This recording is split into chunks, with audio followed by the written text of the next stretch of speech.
Abantu benshi bataba muri Afurika ubabwiye gufata amasegonda 30 batekereza hanyuma bakakubwira make mu magambo batekereje kuri Afurika, ntihaburamo ubukene, ubukoroni, ubujiji, inkunga z'intica ntikize, abacakara n'abategetsi bagundira intebe rwose bakumva batazihagurukaho bagihumeka umwuka w'abazima. Ibyinshi muri ibyo n'ahandi ku isi birahaba, ariko iby'inkunga z'intica ntikize no kugundira ubutegetsi bakabapatana rugi nibanguye umugabane wirabura urusha indi yose ku isi. Kugundira ubutegetsi ubwabyo si ikibazo, cyane mu gihe wizeye kandi n'abantu bakwizeye ko ari we muntu ufite ibitekerezo bizima kurusha abandi bose mu gihugu. Wafata imyaka 10 ukiyongeza indi 10 ikaba 20, ariko ibaye 30-40 biba bigaragara ko ushobora kuba warasanze nta kindi kintu na kimwe wabasha gukora mu buzima atari ugutegeka igihugu. Ariko umutegetsi utegeka neza agashyira inyungu z'abaturage b'imbere, agashyira imbere icyateza ubuzima bw'abaturage bose nta kindi agendeyeho, muri Afurika ntacyo biba bitwaye niyo yamaraho imyaka 50. Ariko umwihariko ku kugundira ubutegetsi ku mugabane wacu ugendana na ya magambo y'umuririmbyi wavuze ngo kirite zabo, amahame yabo, imigenzo yabo, ubutunzi bwabo n'ubutegetsi bwabo babiraga abana babo. Kuko usanga umutegetsi wo muri Afurika wagundiriye yaratangiye guca inzira zizageza abana be ku butegetsi ku munsi wa mbere akimara kumva ko yabwicayeho. Bajya ku butegetsi bagakora ibishoboka byose ngo barenze igihe cyagenwe cyo kubuvaho no kubusangira n'abandi. Reka mu kiganiro cy'uyu munsi tuganire ku bakambwe kabombo bagundiriye kuri uyu mugabane wa Afurika, turebe inzira bakoresheje baguma ku butegetsi. Ariko ikiganiro kize kurangira tumaze kureba impamvu nyamukuru aba baperezida badapfa kurekurira abandi bantu ngo nabo bavimvire mu ntebe z'icyubahiro ziruta ibindi muri ibyo bihugu. Ngo haye ikaze kuri Bomba 250. Njye nitwa Matari. Inzira ya mbere abakambwe bagundira ubutegetsi muri Afurika yose bakoresha ni ukwiyubakira igisirikare n'izindi nzego z'umutekano. Iba bikora kenshi bashaka kurema inzego zitinyitse bizeye ko zizajya zibafasha gukanda ugerageje gushaka inzira zamugeza ku butegetsi. Akenshi ngo abasirikare wahaye umushahara, imyambaro myiza, ukajya ubazamura mu ntera z'amaranka, nabo ntacyo bagutwara rwose, ahubwo ngo babiteguye gukora ibishoboka byose bakagumisha sebuja ku ngoma.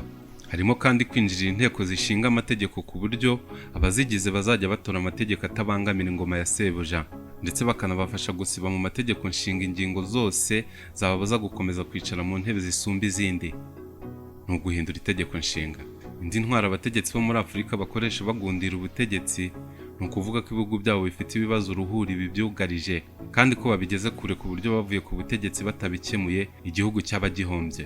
Abenshi ariko bahita bakabya bakavuga ko impamvu bagumye ku butegetsi ari uko babisabwe n'abaturage babo bakabinginga cyane ngo bihangane bagume ku butegetsi, kuko ngo babona nta wundi muntu uhari wabasha kuyobora ibyo bihugu byabo.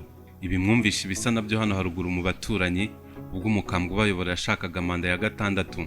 Yavuze ko yashakaga kugarukira kuri manda ya 5, ariko ngo abaturage b'igihugu cye baramwinginga ati tubabarire muzeyi rwose ntudute ku kivi tutagituye, dore waturekura twagwa. Mumaze iminsi kandi mubyumva mu bana nzambe.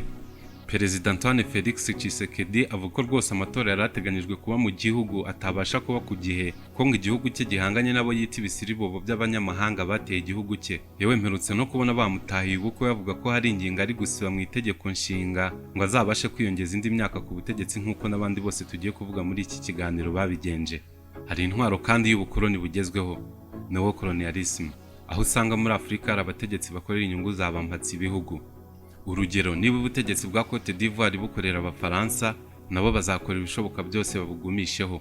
Ariko nihaza umutegetsi ushaka gushyira imbere inyungu z'abaturage kurusha izabasebuja b'uruhu rwera, bazamuterura bamujugunye muri rubanda rusanzwe, bamusimbuza undi ufite inyota yo gutegeka akora ibyo bashaka, maze wa wundi wabigometseho niba ngombwa bahishura ibyaha yakoze akiri ku butegetsi, bamwohereza irahe mu Buholandi kuburana no gufungwa, inyungu zabo zikomeze kujya mbere muri Afurika. Yaba bampatse ibihugu bari inyuma y'umutegetsi bategetse cyangwa bahatiye kugundira ku bw'inyungu zabo, bakoresha uko bashoboye kose ntihagire umuntu wazamura ingingo z'amabi yakoze. Ariko iyo hari impinduramatwara zikozwe n'akaboko katarimo abakoloni, bahita bahaguruka bati biriya bisiribobo byigabije igihugu bigiye gushyira abaturage mu kaga, bamwe bari kwica, ntabwo twakomeza kubirebera. Ibyo bifite ingero nyinshi mu karere ka Sahel, mu bihugu bya Burkina Faso, Mali na Niger. Nko muri Burkina Faso, kuva ari inyonjo y'abafaransa Blaise Compaoré ava ku butegetsi mu mwaka wa 2014, abafaransa bakomeje gushaka uwahagarara mu nkweto ze ntibamubona neza, maze ejo bundi kuwa 30 z'ukwezi kwa 9 mu mwaka wa 2022 ingoti ivamo umwingo haza Kapiteni Ibrahim Traoré arabahambiriza, none ntibasiba kumugira amajanja kuko batakibasha gusahura Burkina Faso no kwiha bwa burozi bwitwa inkunga z'amahanga z'intica ntikize. Iyo ni inkuru y'ikindi gihe. Umugabane wa Afurika ubutuwe n'abantu miliyari 1,580,000 kandi abarenga 50% bose bari munsi y'imyaka 20. Gusa ariko ntibikuyeho ko muri Afurika nanone hariho hari abakambwe bamwe bamaze imyaka 40 bategeka ibihugu byabo, abandi bakaba bamaze mike ariko n'ubundi baramye mu dutsiko tumaze imyaka myinshi tuyobora ibihugu bitandukanye bya Afurika. Reka ducisha amaso mu banyacyubahiro bamwe bamaze imyaka myinshi bayobora ibihugu bya Afurika ndetse batanakozwe ibyo kurekura mbere yuko tuza kugera ku mpamvu zibibatera. Perezida wa mbere wamereye imizi ku butegetsi muri Afurika ni General Major Teodoro Obiang Nguema, perezida wa Guinea Equatoriale. Uyu ni umukambwe w'imyaka 84 akaba amaze imyaka 47 ku butegetsi kuko yabugiyeho mu 1979. Uyu ariko si ukugundira ubutegetsi gusa, ni n'umunyagitugu kabombo kuko mu gihugu cye yasabye abaturage ko bagomba kumwita LGF cyangwa se Imana y'igihugu irusha abantu n'ibintu byose imbaraga. Mu gihugu cye biba bihagije gukeka ko ushobora kuba utamukunda, ubundi ingabo zishinzwe kurinda ubutegetsi bwe zigahita zikwiyunyuguza. Muri Guinea Equatoriale nta muntu utavuga rumwe na leta uhaba, ntago byemewe. Mu butegetsi bw'iki gihugu kandi huzuyemo abantu bo mu muryango wa Perezida Teodoro Obiang Nguema. Umuhungu we Teodorine Nguema Obiang Mange ubu niwe Vice Perezida wa mbere wa Guinea Equatoriale. Afite ipeti rya General Major mu gisirikare, akaba ari ugenzura inzego zose z'umutekano muri iki gihugu, kandi birazwi ko ari uzasimbura se ku butegetsi umunsi yapfuye. Undi muhungu we Gabriel Mbega Obiang Lima yakoze imirimo irimo guhagararira ikigo gishinzwe umutungo kamere w'igihugu, aza no kuba minisitiri w'umutungo kamere, naho kuri ubu ashinzwe igenamigambi muri Guinea Equatoriale. Iki gihugu kiri mu bifite umutungo kamere myinshi nk'amavuta, gaze, amabuye y'agaciro n'ubutaka bwera cyane, ariko kandi kiri mu bikennye cyane muri Afurika. Impamvu ntiwakwirirwa uyibaza. Umwanya wa kabiri mu basaza bagundiriye mpaka gushiramo umwuka barwana no gucigatira ubutegetsi hari umukambwe Paul Biya wa Cameroon. Uyu ni rukukuri kuko afite imyaka 92, akaba ari nawe mu perezida ushaje kurusha abandi ku isi no muri Afurika muri rusange. Amaze imyaka ikabakaba 44 ku butegetsi kuko yabugiyeho mu mwaka wa 1982. Tariki ya 12 ukwezi kwa 10 mu mwaka wa 2025 yatorewe kuyobora Cameroon muri manda ya 8. Nubwo rwose mu gihugu ntaho yabashaga kugera kwiyamamaza imbere y'abaturage be kubera imbaraga nke, ariko yari afite kadahumeka ze n'iz'umugore we Chantal Biya zagendaga zimwamamaza igihugu cyose. Avugwaho gukunda ibiruhuko byo mu Busuwisi ndetse no guhora mu bitaro bihenze byo mu Bufaransa kwivuza imivuduko y'amaraso, rubaga impande na diabete bitamworoheye nk'abandi basaza rukukuri bose. Nawe ngo ubutegetsi bwe bwubakiye ku basaza b'inshuti ze bangana nawe, biganya nawe kuva mu mashuri abanza, yewe no gukandagira mu nzego zikomeye muri Cameroon ukiri muto, bisaba kuba ukomoka kuri umwe muri abo basaza b'inshuti za Perezida Biya na systeme imaze imyaka 43 iyoboye Cameroon. General Kaguta Yoweri Museveni ni perezida wa Uganda kuva mu mwaka wa 1986 ubwo ishyaka rya NRM ryafataga ubutegetsi. Mu 1980 Museveni yatsinzwe mu matora y'abagize inteko ishinga amategeko ya Uganda, maze ishyaka rye ryitwaga Uganda Patriotic Movement rivuga ko amatora yibwe n'ishyaka rya Milton Obote. Museveni ahitaga n'ishyamba nyuma y'imyaka 6 afata igihugu. Kimwe n'abandi bakambwe bagundiriye ubutegetsi bose, Perezida Museveni yubakiye igisirikare n'izindi nzego z'umutekano za Uganda ku buryo no gutinyuka guhangana nawe mu matora byonyine. Uba witeguye ko igisirikare n'igipolisi bazagukubita nk'ingoma y'abaporoso ba kera kugeza wibagiwe Burundi byo kwicara mu ntebe y'icyubahiro mu gihugu cya Uganda. Nawe kandi ngo yamye agenda n'intambwe ku yindi n'abasangirangendo be bavanye mu ishyamba mu bikorwa byo guhindura Uganda nk'umutungo bwite w'agatsiko ke mu myaka 40 ishize. Kimwe no muri Guinea Equatoriale, ushaka wavuga ko muri Uganda General Muhoozi Kainerugaba ari uzasimbura se Museveni ku butegetsi, kuko n'uyu munsi niwe ugaragara nk'umugabo ukomeye kurusha abandi bose muri Uganda. Ayobora igisirikare UPDF kandi nta nubwo ajya abisha cyangwa ngo ace ku ruhande iyo avuga ko azasimbura se ku mwanya wa perezida wa Uganda. Undi musaza ni General Denis Sassou Nguesso wa Congo Brazzaville.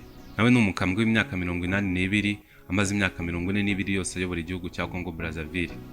yayoboye Congo Brazzaville kuva mu 1979 kugeza mu 1992 maze aruhuka imyaka 5 gusa, agaruka mu 1997 kugeza n'uyu munsi. Nawe ngo mu byamufashije gukomeza kugirirwa icyizere n'abaturage harimo guhindura itegeko nshinga inshuro nyinshi, agakuramo ingingo zose zari kumubuza kongera gutorwa, ndetse no kwizengurutsa abahungu n'abakobwa be bakaba aribo bagenzura guverinoma n'imikorere yayo yose. Perezida Isaias Afwerki w'igihugu cya Eritrea ni umwe mu basivile bakeya bageze ku butegetsi bakabugundira bigashyira kera kuri uyu mugabane.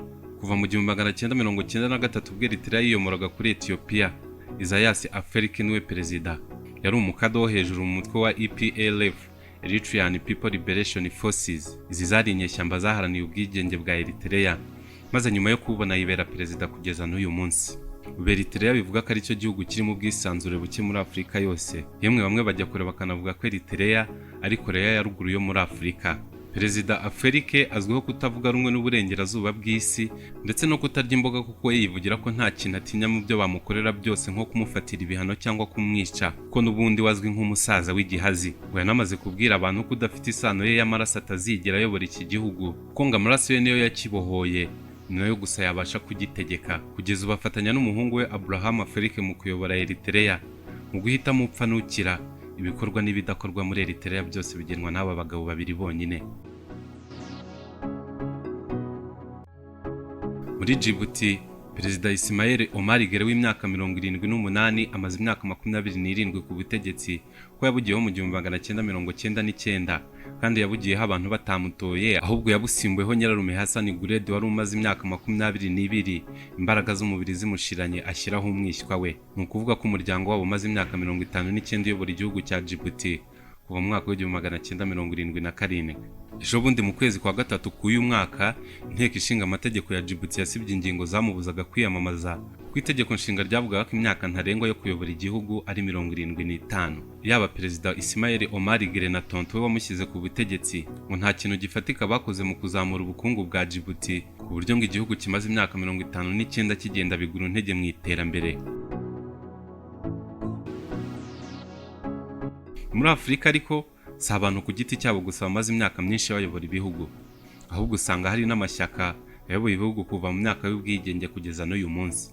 Aya mashyaka avamo abantu baba bafite ibitekerezo bisa, hagahinduka uba perezida gusa ariko imirongo igihugu kigenderamo aba ari yayindi.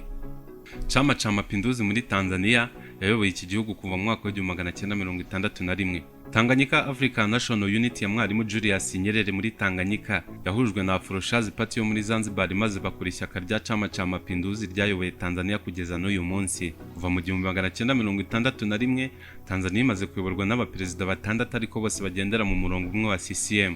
Julius Nyerere kuva mu 1962 kugeza mu 1985 asimburwa na Ali Hassan Mwinyi. Ava mu 1985 ageza mu 1995, akurikirijwe na Benjamin Mkapa mu 1995 ageza mu mwaka wa 2005. Haza Jakaya Kikwete muri 2005 ageza mu mwaka wa 2015, nawe asimburwa na John Pombe Magufuli mu 2015. Aza gupfa muri manda ya kabiri mu mwaka wa 2001 asimburwa na Samia Suluhu Hassan, ni nawe uyoboye iki gihugu kugeza uyu munsi. Muri Mozambique ishyaka Frelimo riri ku butegetsi kuva mu mwaka wa 1975. No muri Angola nuko, ku ishyaka MPLA ryayoboye iki gihugu kuva mu mwaka wa 1975 kugeza n'uyu munsi. BDP muri Botswana kuva mu mwaka wa 1965, ZANU-PF muri Zimbabwe kuva mu mwaka wa 1980 na GDP muri Gabo kuva mu mwaka wa 1968, nubwo ho General Brice Oligui Nguema aherutse guhirika mubyara we Ali Bongo ku butegetsi yari yarazwe na papa we Omar Bongo. Igitabo The State in Africa, The Politics and the Belly cya Jean-François Bayal kivuga zimwe mu mpamvu abategetsi bo muri Afurika baguma ku butegetsi mu gihe kirekire ndetse bamwe banavaho bakaburaga abana babo. Jean-François Bayal yanditse ko impamvu abantu bamwe babasha kuguma ku butegetsi igihe kirekire ari uko baba barafasha abantu mu gihugu bakabakomeza bakabagira abatoni mu byo yise patronage networks, bakabaha imbaraga zizatuma babafasha kurinda ubutegetsi bwabo mu gihe kirekire, ndetse ngo abenshi bajya kure bakanubakana amasano y'imiryango binyuze mu gushyingirana kugira ngo udutsiko twabo turusheho kugirirana icyizere.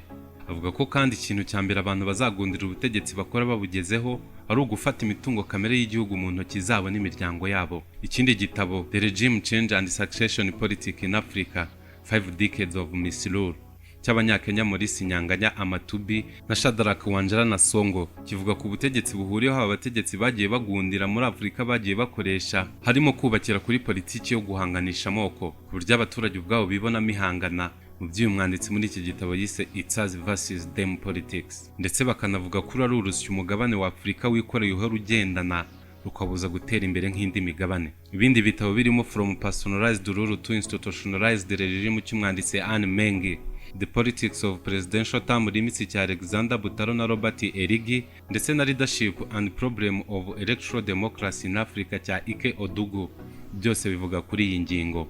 Impamvu imwe ibi bitabo byose bihurizaho abategetsi ba Afurika bakunda kugundira nuko benshi muri aba bategetsi baba barakoze ibyaha byinshi, ku isonga hakaba kwigwizaho imitungo bifitanye isano na ruswa, ndetse ngo hakaba n'ababa barakoze ibyaha ndengakamere by'ubwicanyi bakaguma ku butegetsi kugira ngo bazabuve hari uko bapfuye hatazagira ubajyana mu nkiko. Abandi ngo baba barakoranye amakosa na ba shebuja bo mu Burayi na Amerika bakaguma ku butegetsi kugira ngo batazabajugunya nka ya shikarete bacakanze yashiramo agasukari bakajugunya. Nubwo bimeze gutya ariko ntitwakwirengagiza n'ingingo zivuga ko ku bihugu bya Afurika bihora mu matora ya hato na hato bihatakariza umwanya n'amafaranga bitari ngombwa, bityo ko umutegetsi utegeka neza aba agomba gusimburwa ari uko imbaraga z'umubiri zimushiranye, bigatuma igihugu kidahora gitakaza umwanya n'amafaranga mu matora. Ngo abaturage iyo bagutoye inshuro ebyiri baba barabonye kuri umuyobozi ubabereye, nta mpamvu zo kwijwa gukora amatora ya hato na hato. Baba bagomba kuzasubira gutora ari uko batoye atagifite imbaraga z'umubiri zo kuyobora igihugu cyangwa se akaba yapfuye. Ikindi kandi nuko kumara imyaka myinshi ku butegetsi ubwabyo atari ikibazo, kubera ko hari abagiye ku butegetsi bamaraho imyaka myinshi ariko banasubiza ibintu ku murongo ugereranyije n'uko babisanze. Ibi byumvikanisha ko kuba umutegetsi mwiza bidafitanye isano no kumara igihe kinini cyangwa igihe gito ku butegetsi. Rimwe na rimwe bishobora kuba ikibazo ariko bishobora no kuba igisubizo. Sinzi uko wowe ubyumva ariko watubwira muri comment. Iki kiganiro reka ngicumbikira ahangaha. Ibiganiro byacu wabikunze wabisangiza abandi, ndetse ukanakora subscribe kuri Bomba 250 tukajya tubana mu buzima bwa buri munsi. Njye nitwa Matare. Imana y'u Rwanda ibane namwe.